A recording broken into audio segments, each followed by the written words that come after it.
What is going on, everybody? Welcome back to the Motor City Metrics podcast. This is episode 40, Youper. 40 episodes. How about that? I wish I was 40. It'd be nice. I don't know how to respond to that. Someday you will, John. Someday you will know how to respond to that. Yeah. Time's going by fast, honestly. They say once you get out of high school, time flies by, and it really has been. But yeah, on the docket for tonight, last time we talked to you, or I wasn't on the show, but last time the Motor City Metrics podcast was live, we talked about the Parker Meadows. That was before the Parker Meadows home run, right? Yes.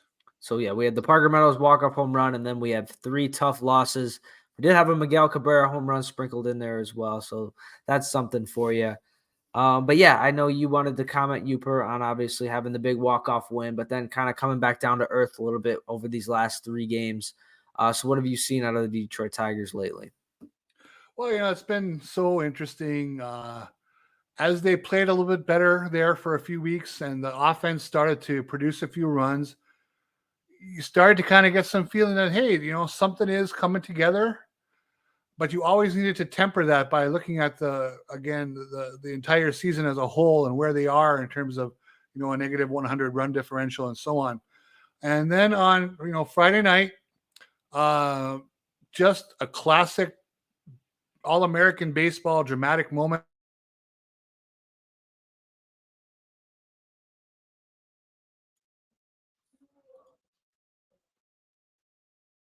Oh, Mike, your mic is disconnected. It says your mic is disconnected.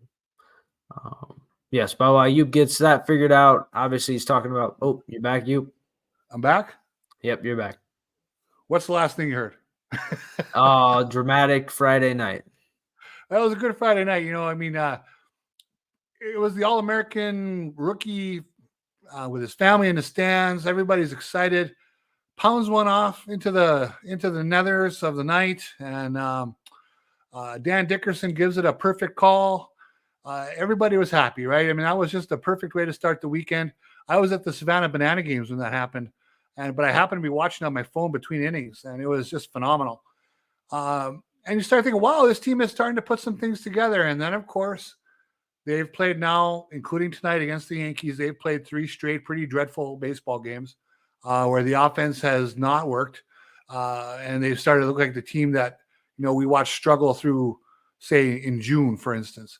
I really just think that as much as there has been some improvement and we have some players to watch, I thought the Astros series, because let's face it, they were about to lose that game on Friday night.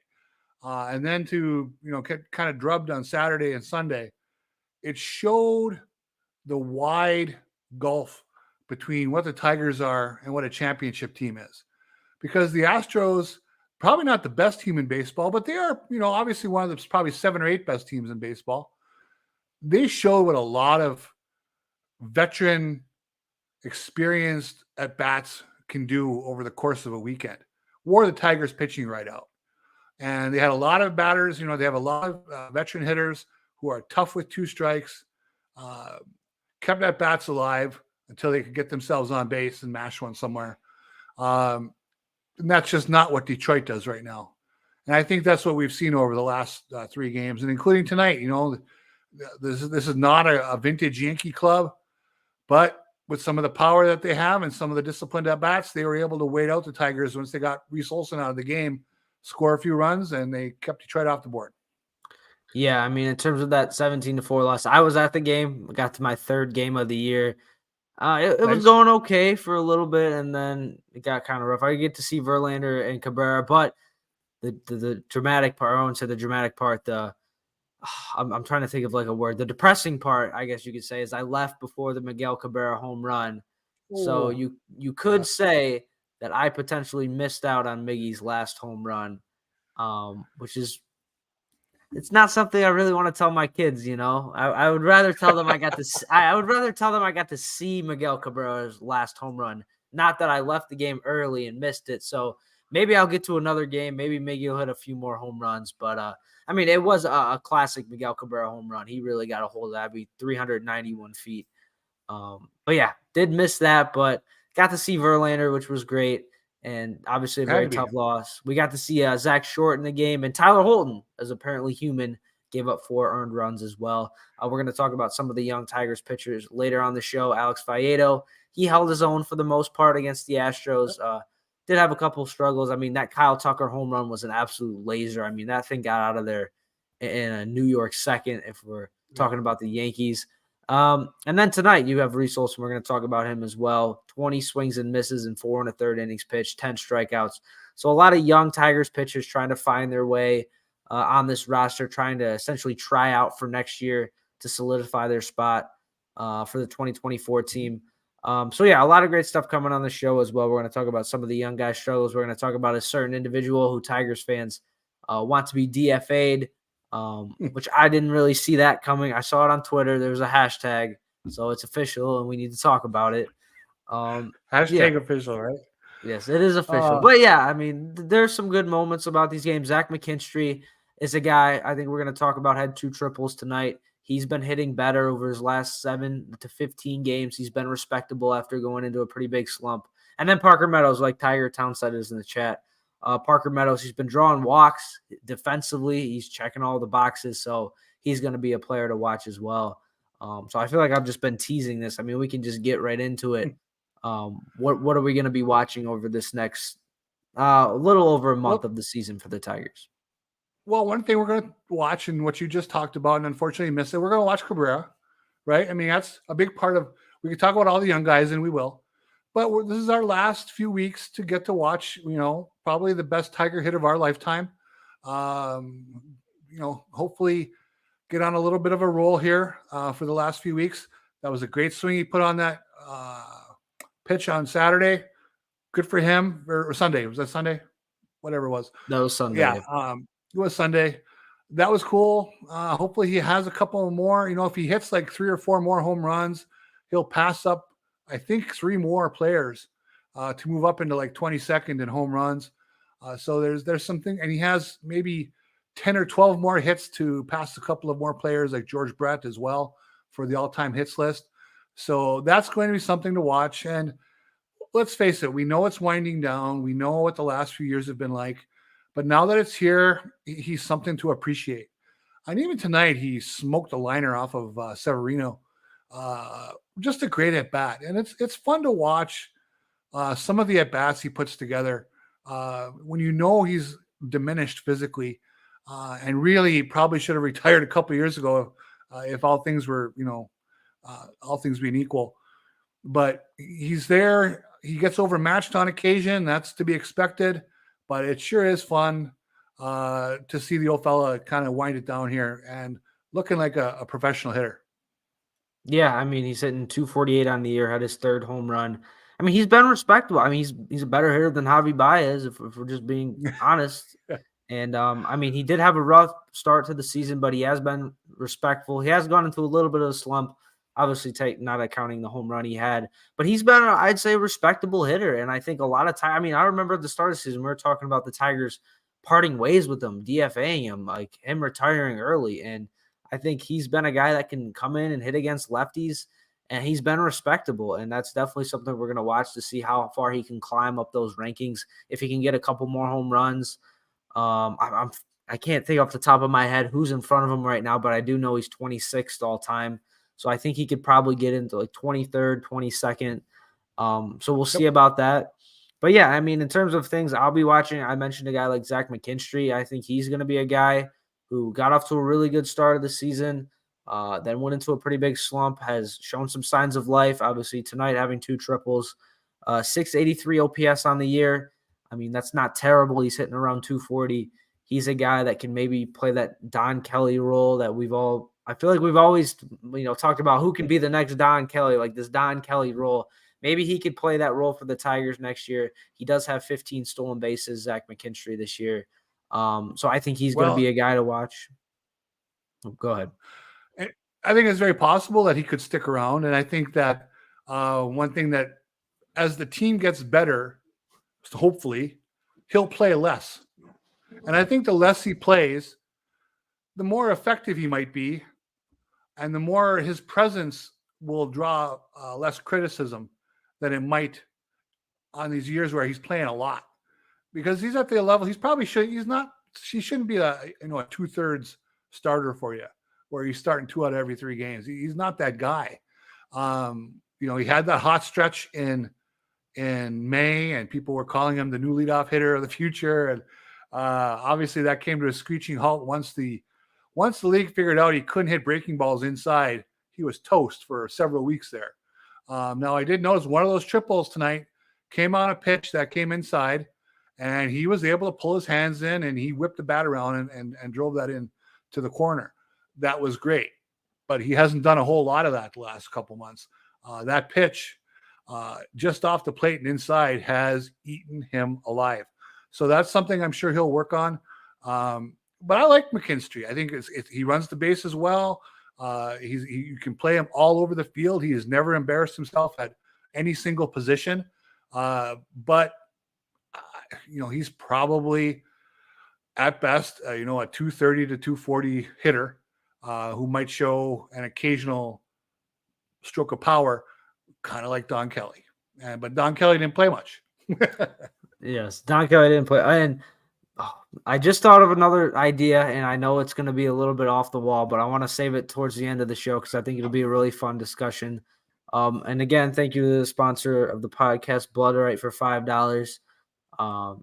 Really, really appreciate it. Have we ever found out who Blood Right is, by the way? Do you have any inside information? I don't think he's part of the Illich family. Okay. Pretty sure. He could be. Who do we talk about really nicely on this show more than anybody? Scott Harris. We talk about Scott Harris nicely. Yeah, well, maybe Scott Harris's nephew or uncle or something. I don't know. Who do we talk about nicely on this show? I don't know. Hard to say. Be Jake Rogers? Maybe he's Jake Rogers' uncle. Jake Rogers. Seems everybody loves Jake Rogers. Riley Green. Anyway, Riley Green's uncle. Okay, sounds good. Blood Right, you've now adopted Riley Green as your nephew. Okay. So, but yeah, tonight, Reese Olson, as we look to what this last month of the year was, what we're going to watch, it was impressive. If you were watching those first few innings when he had 10 strikeouts through 4 and got through 4 and a third, and the Yankees finally started to get to him. His pitch count was pushing 100, so they got him out of there. But the slider was very, very tough. But he was really mixing all his pitches. He wasn't really leaning on all slider or all sinker. He threw his changeup a couple times, his 4-seamer. The percentages were fairly nicely divided out. So he was being a total pitcher in this outing. It was impressive. Now he ran his pitch count up a little bit in that first inning, and that kind of cost him going much farther in this game. But I really can't believe what we've seen overall. I know his ERA is still around 5, not that impressive, but he has time and again shown the ability to miss bats, and something that this organization hasn't had a lot over the last few years since 2017. And I really think that if he is not a starter next year, they should be able to groom him into being some kind of 2-inning weapon. A guy who pitches 2 innings a couple times a week and really is a bridge to victory for you from your starter to the end of your bullpen. I really think he has the ability to miss. He could come in, quash a rally by missing bats, and then pitch a couple innings after that, and then hand it off to the rest of the bullpen for the rest of the night. Yeah, so Reese Olson, like you said, ERA 5.10, 72 innings pitched, but 78 strikeouts tonight. I did tweet, Reese Olson was obviously impressive tonight, but I have heard rumors about how bad the Yankees offense really is. Obviously they are under 500, but we can't take anything away from Reese Olson. He looked really good tonight. Just 24 years old. I think he's one of the bright spots of the Alavila era. I feel like we're saying that a lot. I feel like we've been saying that a lot lately, but I don't want to get into that. But yeah, Reese Olson looked really good today. And yeah, in terms of like things we're watching, I think there's a lot of pitchers that are kind of trying to make a case for 2024. Like you said, Alex Faedo has been pretty respectable in the month of August, held his own against a very good Houston Astros lineup. Like you said, Tyler Holton, which I think Tyler Holton more than likely I mean, unless he just has a catastrophic collapse over this last month, I think he's got a spot on this team next year, unless the Tigers decide to move him. You've got Brendan White. Brendan White has not given up an earned run since August 9th. Mhm. A 24-year-old, I think. I mean, what came to mind for me was like he's what we wanted Mason Englert to be this year. And no disrespect to Mason Englert, because I thought he was fairly respectable and is still young. And I think he'll find his way back on this roster at some point next year. But Brendan White's been a bright spot as well. And Alex Lange has really kind of figured things out down the stretch, which is good to see, especially for his trade value. Oh, I see something from you, What do we got for Alex Lange? Oh, just,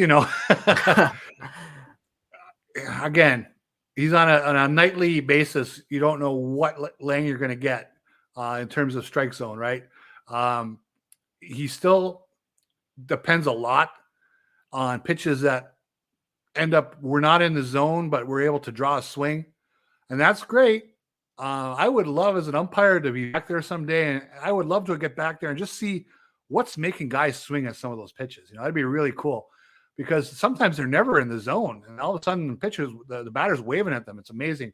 But Alex Lange has started to get off of he was walking the plank on his season, right? He's backtracked a little bit now. He's not that far out there. He's starting to be a little bit more competitive, but there's still some walks in there. There's still some wildness. He's going to have to do a lot more before I really believe in him again. Yeah, so 16 walks in his last 14 innings pitched. Only 4 hits, though. He has a 1.29 ERA in his last 15 games, though. So he has been getting the job done, but the control, you have to take that into account. But you do hope he continues to have a good ending this season, gets that trade value up, because we've seen Scott Harris has been able to flip a couple of these relievers and get something of value for him. And I think he could potentially do it again. You still have Jason Foley, which I think he has a spot on this team next year, regardless of what happens. I mean, obviously, barring a trade, which that could very well be a possibility. And then the guy we alluded to earlier, DFA, Jose Cisnero. Remember, at the deadline, there was Chase and Shreve, Jose Cisnero. Tigers fans were getting their pitchforks out about them not trading those two guys. Shreve was DFA'd.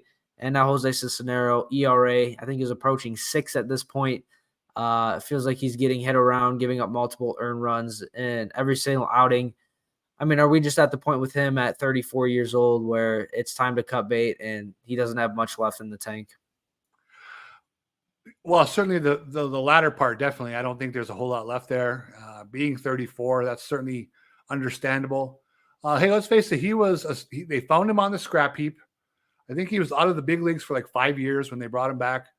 He had some success over the last couple of years pitching for some bad teams. He was a minor bright spot. But starting on about July 1st of this year, he fell off a cliff. And it's been a run-scoring cavalcade against him the whole time since then. It's probably time. The question, of course, being who are they going to bring in for him? They don't exactly have a ton of options at Toledo. You could say, well, it doesn't matter as long as somebody with a pulse comes up, they'd be as effective as Cisnero. And that may be true. I just have this hunch they're going to ride the season out with him because he's a veteran. They know what he can do.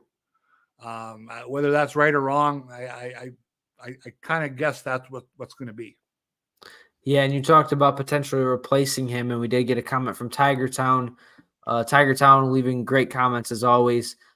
He said he has a question, and he said, answer honestly. I'm pretty sure we always do that, but we'll try our best. He said, do you think Casey Mize plays at all this year? I'm leaning no.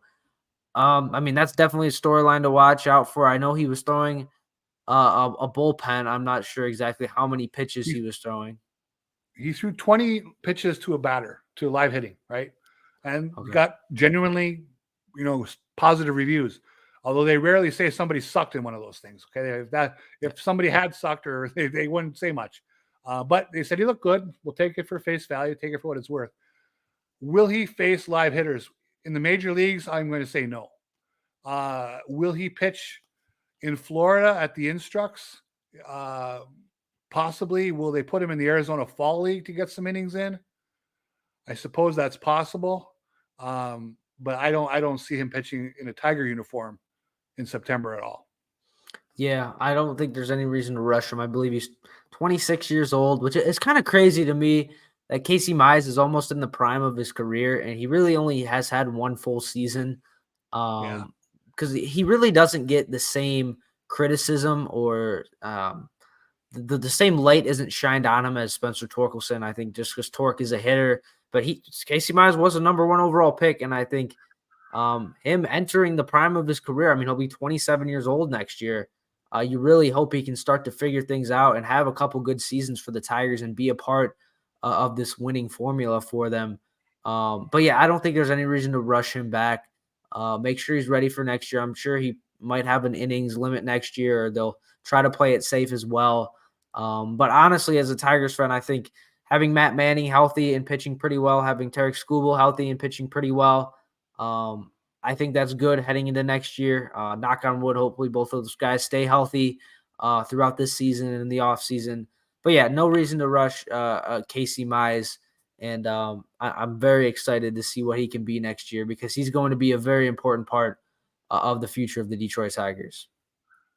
I'm really I'm very curious if the surgery was a complete success. There's certainly, we know of the guys who come back from Tommy John surgery and maybe even had a little uptick in velocity and a few things like that. Casey Mize, the one thing when they drafted him that worried me, and I was for drafting him back in the day. I mean, I wasn't on this show. I can't go to the tape. All I can say is I supported drafting Casey Mize, but mostly because there weren't any other players that year in his draft year who were really challenging him for the most talented player, right? They just weren't. So he was the pick. So there was nothing wrong with the pick. But what I was very leery about in those days was the year before, his second to last year at Auburn, they shut him down for forearm issues. And boy, that always frightened me because, man, now you're drafting him 1-1 and the guy had forearm issues and he was shut down the year before. It almost seemed like this day was going to come where there was going to be a Tommy John surgery. It was just a matter of, was it going to happen right away or was it going to be able to pitch for a few years with it? Well, it happened fairly soon once he got to the majors. But what I'm interested in is during the time between when he came back from the forearm issue to the time where obviously the UCL tore and they had to get it fixed. In that time, while he was pitching in the minors and while he was pitching for the Tigers, was he always sort of pitching around that forearm issue to protect it, if nothing else? I have a hunch, and I'm no pitching coach. I'm not a doctor. I'm nothing. But I just wonder if that was always in his mind because he seemed like some of the stuff that he was vaunted to have didn't quite make it to the big leagues with him.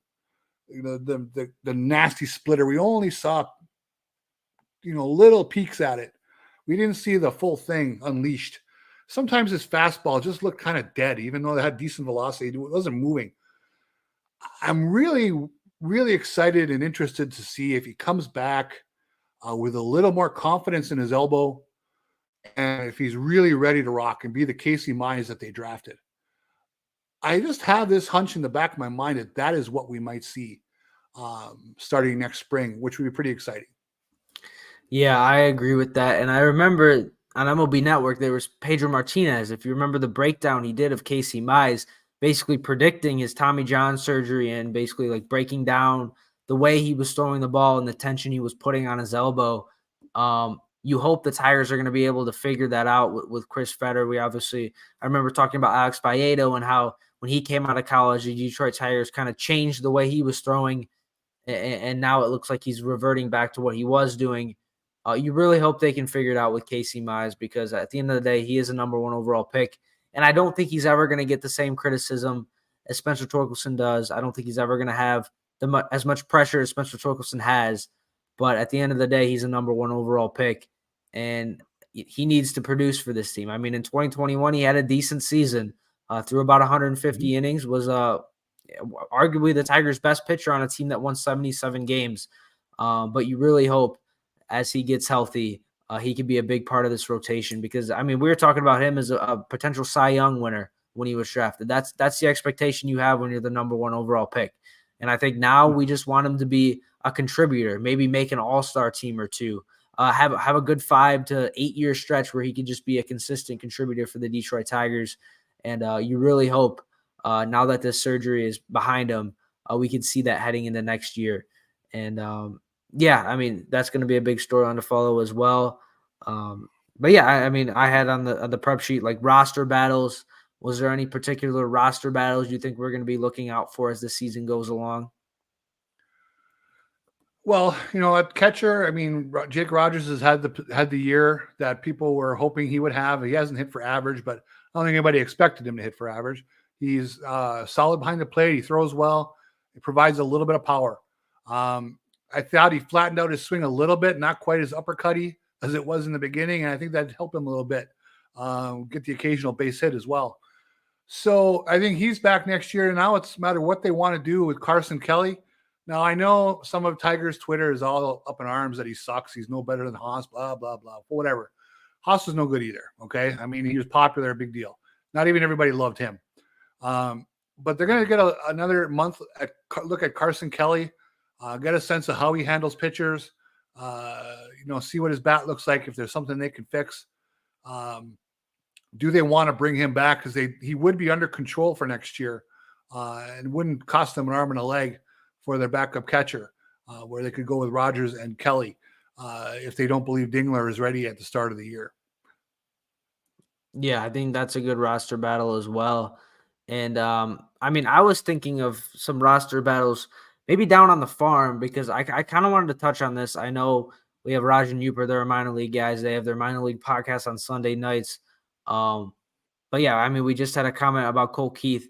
I don't know how much you've been paying attention to Toledo, but I feel like there's a lot of good things going on in Toledo right now. Justin Henry Malloy is hitting .315 in his last 30 games. His OPS is at .897 for the year. Colt Keith has an .888 OPS in AAA, has gone on an absolute tear. And you have Soil Gipser Long, who had a good start. I remember struck out 12 batters in a start last week.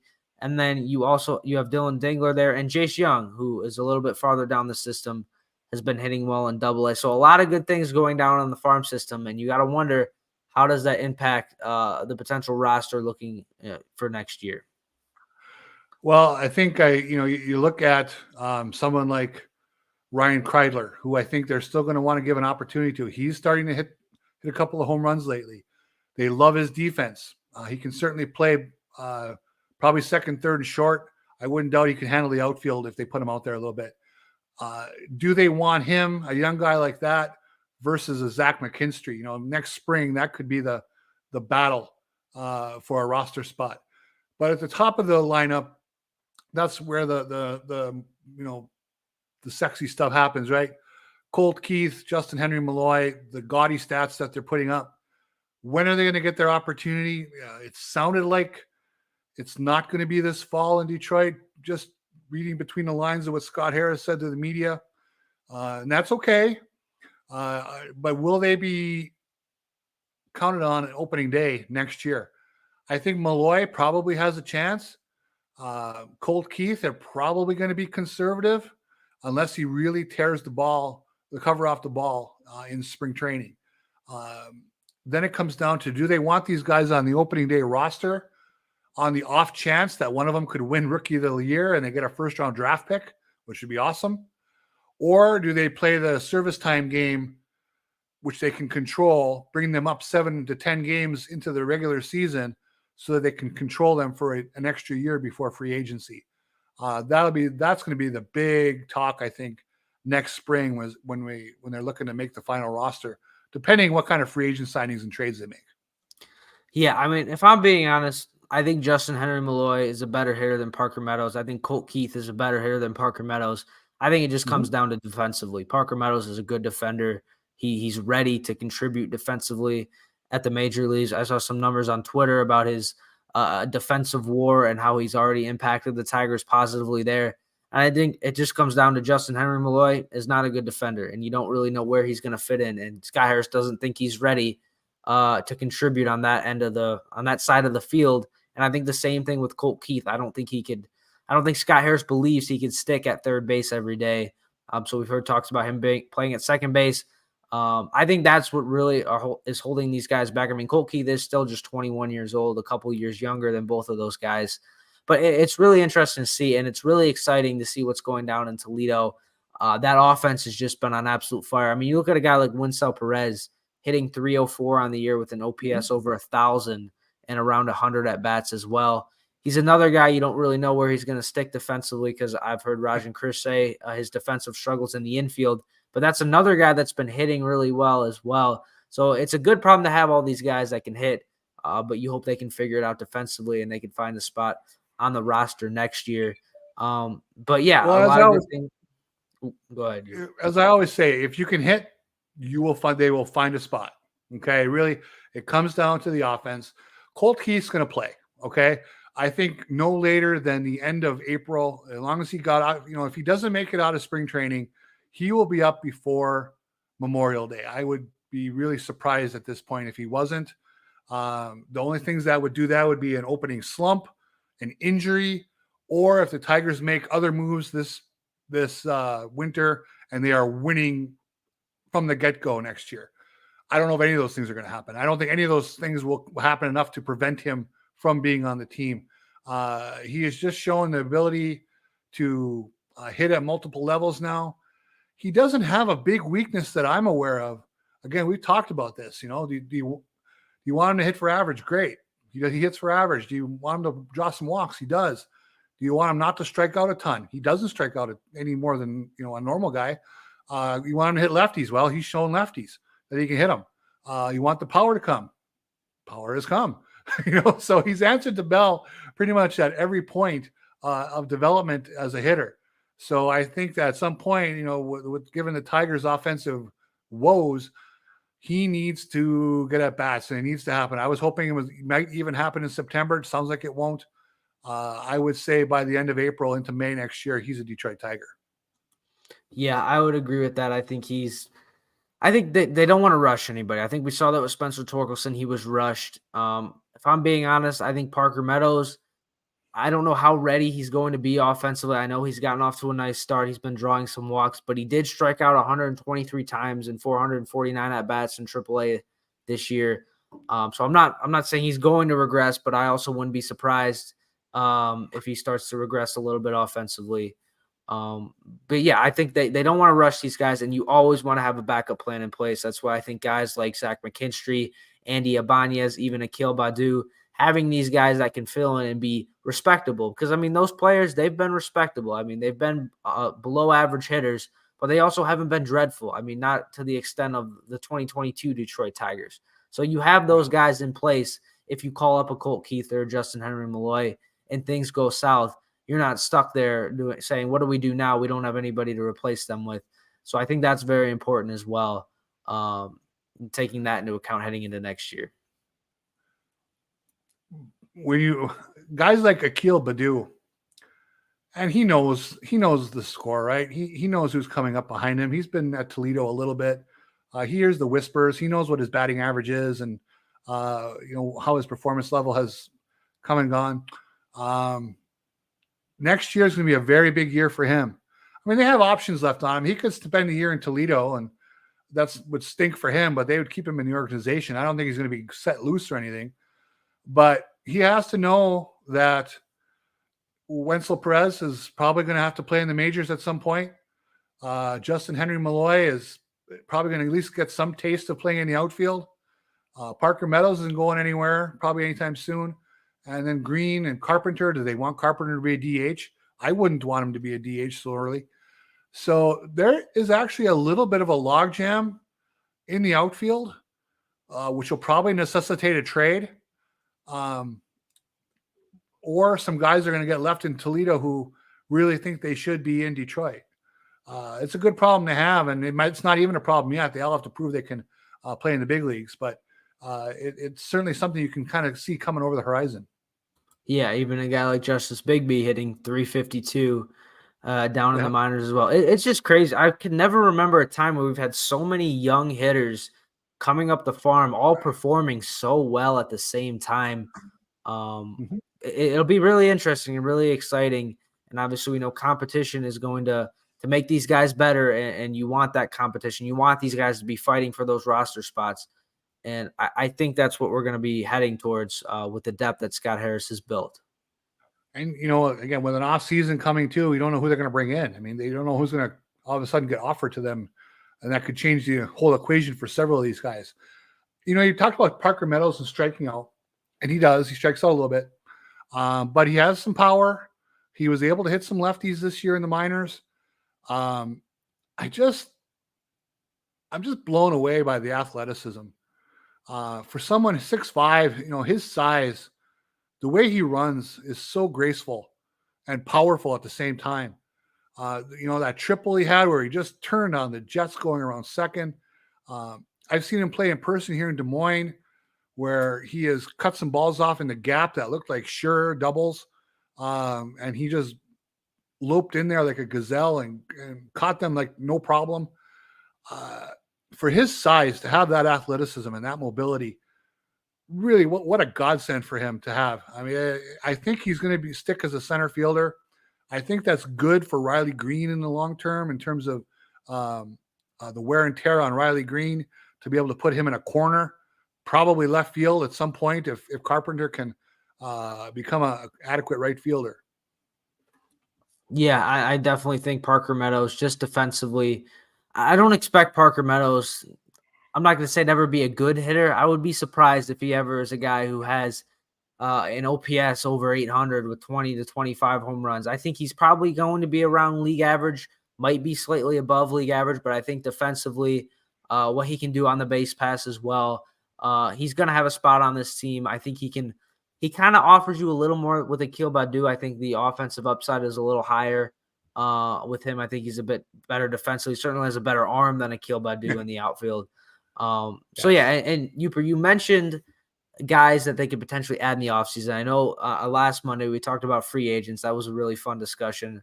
And I saw something today that sparked my interest, and I think it's a fun topic to talk about. So per Bob Nightingale, a pretty big baseball reporter / columnist, he reported that, yes, USA Today, Pete Alonso is expected to be traded this upcoming offseason. So, I mean, take it with a grain of salt. It's obviously nothing's been confirmed. This is just speculation. It is a pretty credible source, though, and the Mets haven't given him a contract extension yet. They did extend Francisco Lindor. They did extend Brandon Nimmo, even Starling Marte. So they do have some guys locked up, but you know where I'm going with this, Uper. Would Pete Alonso be an option for the Detroit Tigers? What's his contract situation? Do you know? I can check in just 1 second, but yeah, go ahead. I I think obviously he's an offensive threat. Plays first base.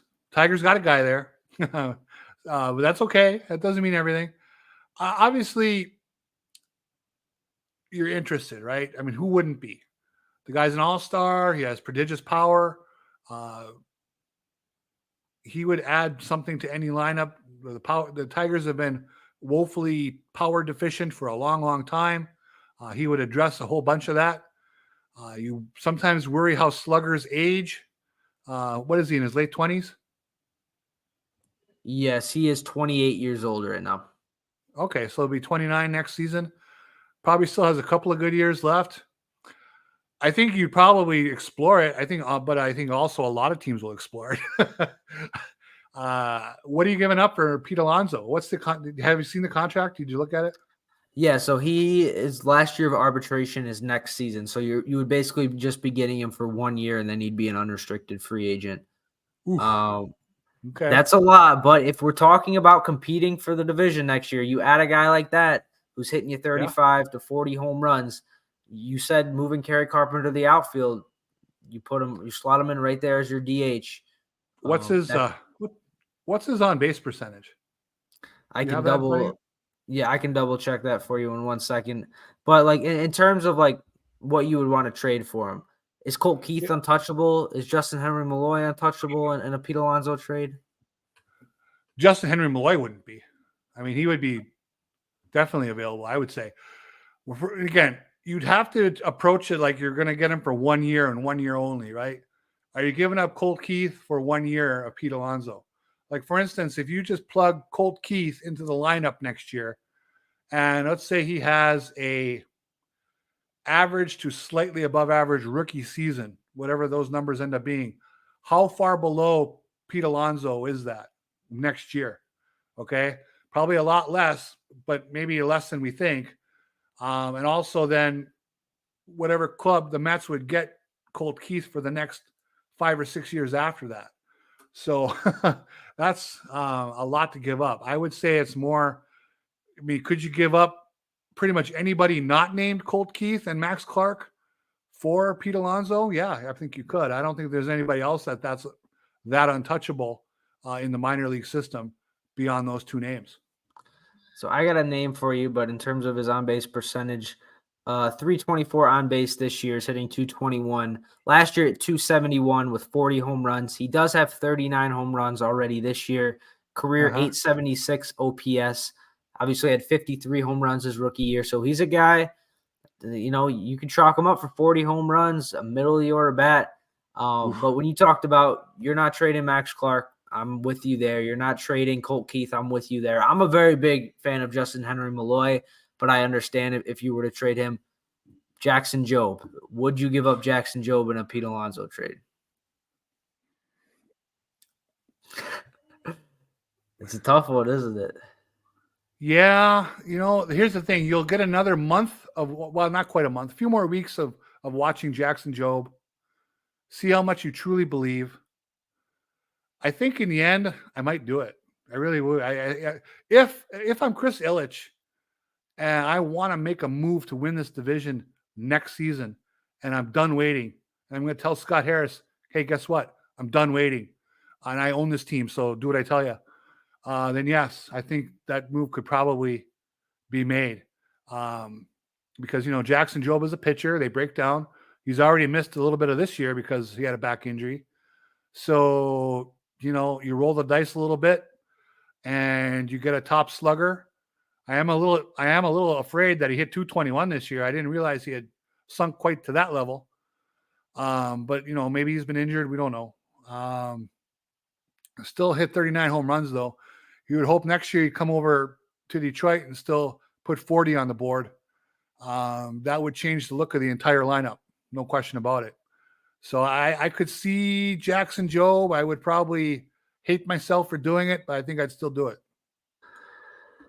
Yeah, I mean, to me, I would only do it if I know I'm extending Pete Alonso. I'm not trading Jackson Jobe for 1 year of Pete Alonso. If I'm extending him into his mid-30s, I think I would be okay with that. I don't want to extend Pete Alonso until his late 30s, until his early 40s like we did with Miguel Cabrera.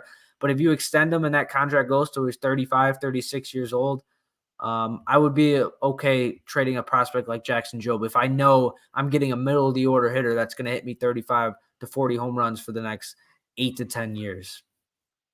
Well, one thing you could do is you could also extend him a qualifying offer once he leaves and get a draft pick. Okay. So you do get that. He wouldn't just walk for nothing.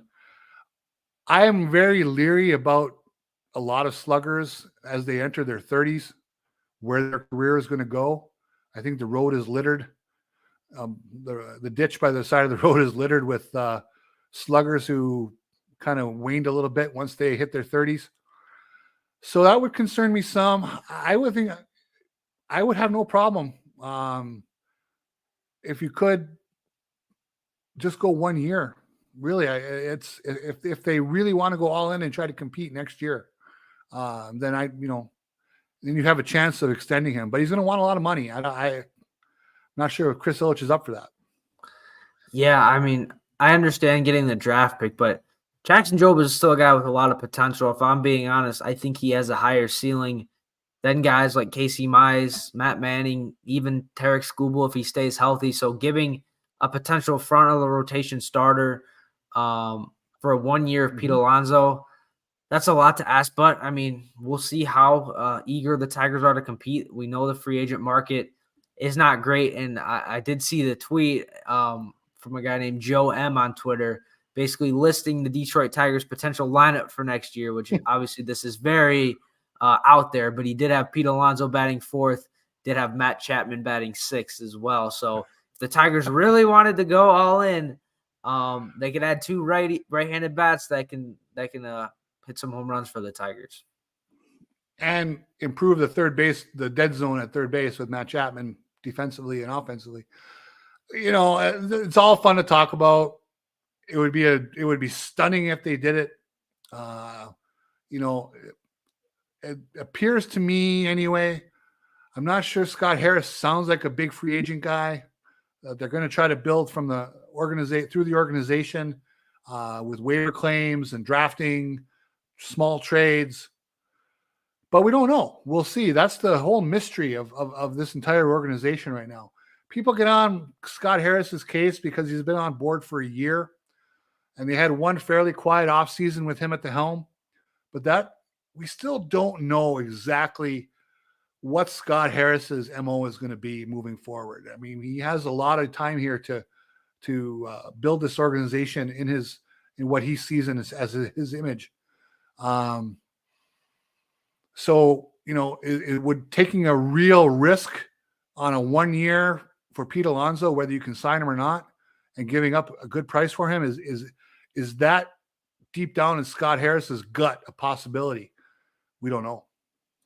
Yeah, but it's definitely fun to speculate. And I think as the offseason draws closer, we'll probably hear some more trade rumors, some guys who could be available. It's going to be a very fun and exciting ending to the season with, obviously, we've got some young players, got some veterans trying to prove their worth to this team heading into next year. And we'll be here speculating, commenting, giving our thoughts and opinions on it. But Uper, is there anything else you wanted to hit on before we headed out of here? Well, let's just hope they can find a way to take two of these next three from the Yankees. I mean, it would stink to see a weak Yankees team come into Comerica Park and roll all over the Tigers for four games. Hopefully they can get a couple of decent. It's going to be interesting. They don't know if Matt Manning is going to go on Wednesday or not because he left with some physical issues the other night. Then he had a bullpen today, and they're going to see how he feels tomorrow. So it's going to be interesting on Wednesday. If he can't go, do they just go with a bullpen day, or do they use that 40-man roster spot that's open to bring somebody up that's currently not on the 40-man roster? I don't know who's starting at Erie on Wednesday, for instance. Who knows? There's a lot of ways they can go with that. So there are some things to watch. I mean, hopefully Matt Manning's healthy and he gets out there Wednesday and does what he did his last time out when he pitched pretty well. So he's been fun to watch lately. Even though he's not striking a ton of guys out, he is getting guys out and not allowing a lot of tough contact. Yeah, it was really good to see his last start. He's got that ERA under 4 now. He's a guy you hope. I mean, he was a former 9th overall pick in 2015. Highly touted prospect. You hope he could be a piece for the Tigers core as well. But thank you to everyone who joined in the chat. All the nice comments. We've got Jeremy, Tiger Town, Old BK. I know this Monday show was a little bit came out of nowhere, but we really enjoy talking Tigers. And make sure to catch us on Thursday. Hopefully the whole crew will be here. Obviously, we have the Tigers Minor League Report show on Sunday. You also have Bleachers to Speakers, which is our Detroit Lions podcast. That'll be on Mondays. So there was a new episode that dropped tonight if you guys want to go check that out. Really good Detroit Lions talk. Obviously, we're getting ready for the Detroit Lions season, which starts next week against Kansas City. Uper, I know you're going to be rooting for the Packers. Do you want to give your early predictions? All I've heard around these parts of the town is the Detroit Lions are for real. The Detroit Lions are winning the division. The Detroit Lions have finally gotten over the hump. I mean, I'll see it when I believe it, or I'll believe it when I see it. What do you think for the Packers? As a Packers fan, are the Detroit Lions really the best team in the NFC North? Oh, on paper, but paper gets burned all the time. So who knows? But the Lions, obviously they have some talent. They came on strong at the end of last year. They started 1-6 and got to over 500, right? Am I right about that?